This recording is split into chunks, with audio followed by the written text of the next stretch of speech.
Let's Science is brought to you by the StarQuest Production Network and is made possible by our many generous patrons. If you'd like to support the podcast, please visit sqpn.com/give. 3, 2, 1.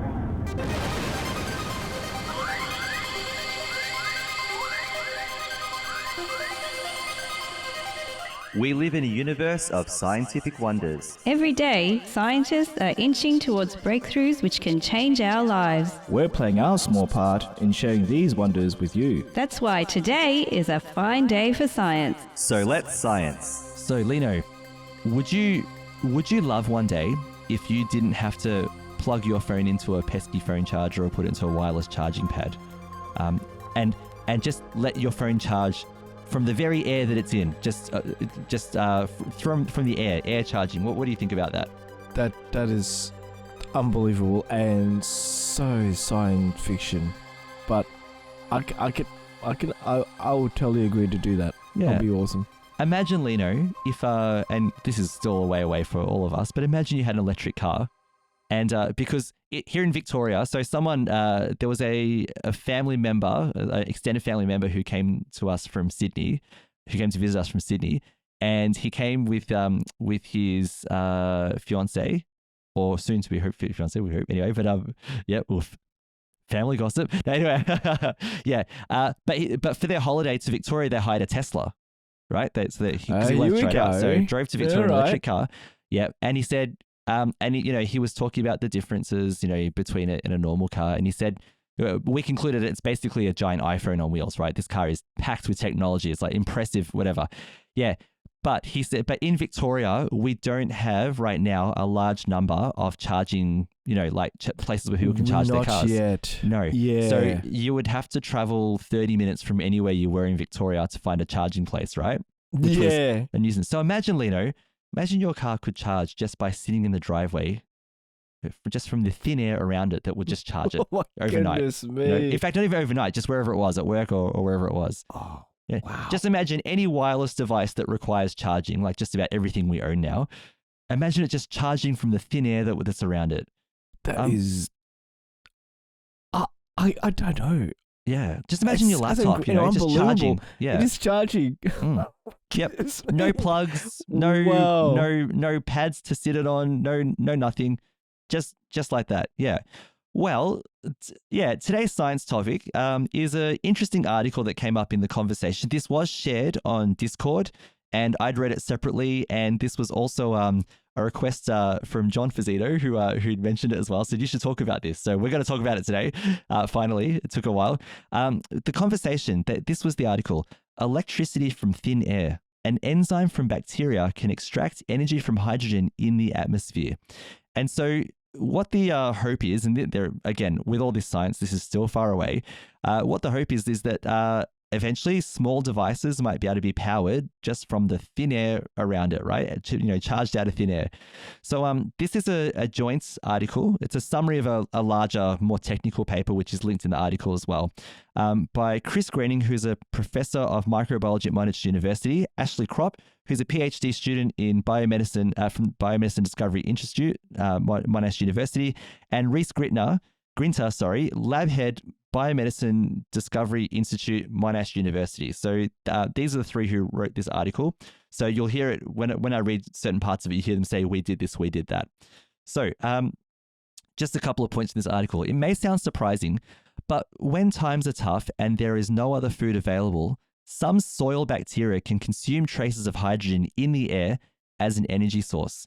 In fact, bacteria remove a staggering 70 million tons of hydrogen yearly. Goodness me. From the atmosphere. There you go. Whoa. This is a process that literally shapes the composition of the air that we breathe. So it says here, they isolated an enzyme that enables some bacteria to consume hydrogen and extract energy from it. And they found that it can produce an electric current directly when exposed even to minute amounts of hydrogen. So essentially, they've found that bacteria, when they don't have a food source, they extract hydrogen from the air and they feed on that. And the enzyme in the bacteria can convert hydrogen into electricity. And this is where the idea of air charging has come from. So there was a lot of hype when this little discovery was released. Wow. So here is here's the science of it. So this was prompted by this discovery. It says, we analyzed the genetic code of a soil bacterium called Mycobacterium smegmatis, which consumes hydrogen from the air. Written into these genes is a blueprint for producing the molecular machine responsible for consuming hydrogen and converting it into energy for the bacterium. This machine is called hydrogenase, and we named it HUC for short. So I'm going to use HUC as well, which makes it a little bit easier. So HUC is the enzyme which turns hydrogen into energy or electricity. So hydrogen is the simplest molecule. It's made of 2 positively charged protons held together by a bond formed by 2 negatively charged electrons. HUC breaks this bond, the protons part ways, and the electrons are released. In the bacteria, these free electrons then flow into a complex circuit called the electron transport chain, and are harnessed to provide the cell with energy. The flowing electrons are what electricity is made of, which means HUC directly converts hydrogen into an electrical current. Now, hydrogen, so this is pretty, fascinating stuff, right? I mean, we were talking about melting robots a few weeks ago, and now we got this, right? This is really cool. Self-healing cement, and now So we are going up and up with these topics. So hydrogen represents only, get this, 0.00005% of the atmosphere. Consuming this gas, at these low concentrations is a formidable challenge, which no known catalyst can achieve. Furthermore, oxygen, which is abundant in the atmosphere, poisons the activity of most hydrogen-consuming catalysts. So what they had to do then was isolate the enzyme that allows bacteria to live on air. So they wanted to know how HUC overcomes the challenges, and so they set out to isolate it. So the process for doing this was very complicated. They say, we first modified the genes in M. smegmatis to allow the bacteria to make the enzyme. In doing this, we added a specific chemical sequence to HUC, which allowed us to isolate it from M. smegmatis cells. So we're talking about getting an enzyme out of a cell. So this is really, really complex stuff. Oh, it is, yeah. So getting a good look at HUC wasn't easy, it says. It actually took several years and quite a few experimental dead ends before they were able to get a high-quality sample of this enzyme. However, the hard work was worth it, as HUC we eventually produced is very stable. So it can withstand temperatures of 80 degrees Celsius down to minus 80 degrees Celsius without activity loss. So that's really good news, because that means it can operate in pretty extreme environments, right? Nice. Wow. Yeah. Yeah. So when they isolated it, they set about studying it in earnest, and they to discover what it was actually capable of. How can it turn the hydrogen in the air into a sustainable source of electricity? What they found remarkably is that even when isolated from the bacteria, HUC can consume hydrogen at concentrations far lower than the tiny traces in the air. In fact, HUC still consumes, it says, whiffs of hydrogen too faint to be detected by the gas instruments that they had in the lab. So the hydrogen that was too difficult to detect, impossible to detect, HUC was consuming that too.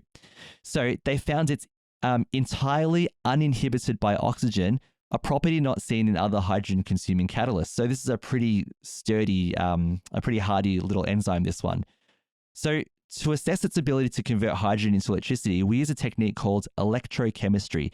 This showed HUC can convert minute concentrations of hydrogen in the air directly into electricity, which can power an electrical circuit. This is a remarkable and unprecedented achievement for a hydrogen-consuming catalyst. So then it says we use several cutting-edge methods to study how HUC does this at the molecular level. These included microscopy or cryogenic electron microscopy and spectroscopy to determine its atomic structure and electrical pathways, pushing boundaries to produce the most highly resolved enzyme structure yet reported by this method.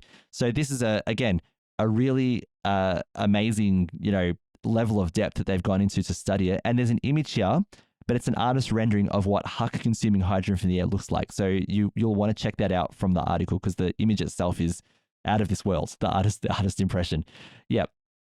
So what they said now, what could it do? What's the application? So obviously, like all research, it's early days, except for Roman concrete. That one's not early days. That's getting better.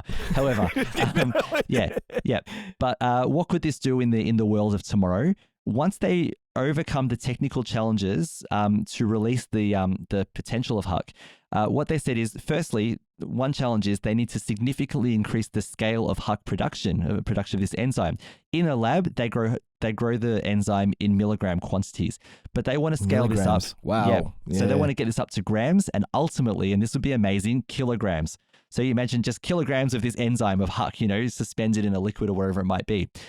However, our work demonstrates that Huck functions like a natural battery, producing a sustained electrical current from air or added hydrogen. So as a result, it has a considerable potential in developing small, sustainable air-powered devices as an alternative to solar power. The amount of energy provided by hydrogen in the air would be small, but likely sufficient to power, for example, a biometric monitor, a clock, an LED globe, or a simple computer. With more hydrogen, Huck produces more electricity and could potentially power larger devices. So I know I was joking about the Tesla and the laptop and the phone, but those are far away. But smaller devices, this is entirely conceivable. Like, can you imagine all of the globes in your house, all the light globes being powered by the air around them? I mean, that would be pretty cool, right? Or the clock on your wall, or just some simple, other simpler devices. It says simple computers. So imagine the computer that is in your, in the panel that controls your heating, for example, so simple things like that. Oh, okay. So imagine simple computers like that being powered by the very air around them. Wow. And then hopefully what they say is that if this can be achieved, they can scale it up to much larger devices. So your laptop, your phone. I mean, I can imagine phone companies jumping over each other to try and get their hands on this technology if it works, right? Another application would be the development of Huck-based bioelectric sensors for detecting hydrogen, which could be incredibly sensitive. So before we talked about how current sensors can detect hydrogen, but not very, very minute traces. So a Huck-based sensor could actually detect even the smallest amounts of hydrogen. It could be invaluable for detecting leaks in the infrastructure of our burgeoning hydrogen economy or in a medical setting. So they conclude by saying, in short, this research shows how a fundamental discovery about how bacteria in soils feed themselves can lead to a reimagining of the chemistry of life itself. Ultimately, it may also lead to the development of technologies of the future. Where's this leave you feeling, Lino? This is crazy. I'm speechless because I think we've been hearing about hydro studies happening. Yes. You've heard about the hydroelectric car. Yeah, so hydrogen-powered cars. Hydrogen-powered cars. Is that almost the same thing? For Caroline, I hope I'm talking about this. Almost the same similar thing, concept, almost? yeah. Similar concept, yes. Yeah. Yep. So, yeah, and I was looking at an article and watching a YouTube thing. This is legit. Some guy just blurring about a thing, and he was saying that, it is possible to do it. It's like, it's just the cost side of it, building the thing. And I'm afraid it will be the same, but I think the technology is coming forward and it will be unbelievable. I have a feeling it'll be here by the time we, in a sense, maybe we're retired. But hey, why not? And we'll be in our 80s driving our hydrogen-powered Teslas, and charging our devices within the air. Well, and that little light bulb in the top of your car that switches on when the door opens, that'll be powered by the air around it. Yeah. Air powered tiny little globe. I'm just going, wow, this is incredible. This is technology going forward. And hopefully, Lindsay, am I saying it right? It's going to help the environment.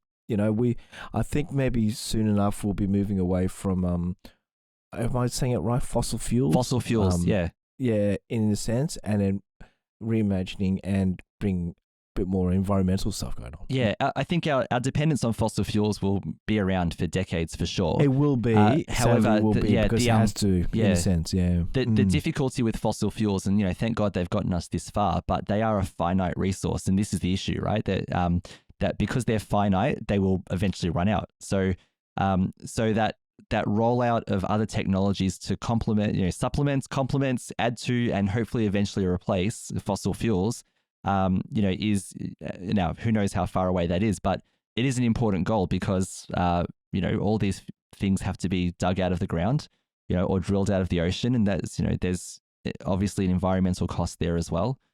That's correct. Yeah.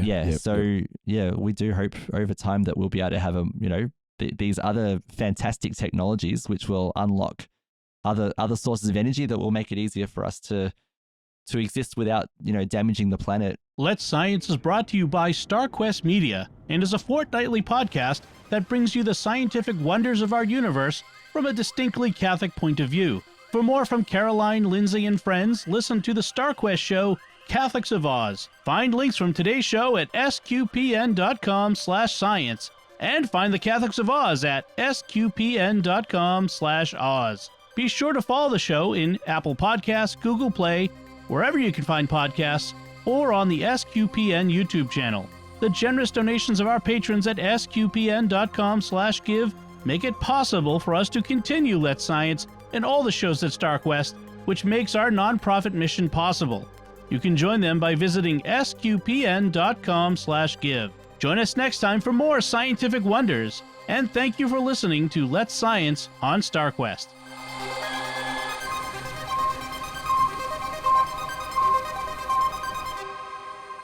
Here's another show on the StarQuest network you're sure to enjoy, The Secrets of Star Wars. Find it wherever fine podcasts are found or at sqpn.com/Star Wars.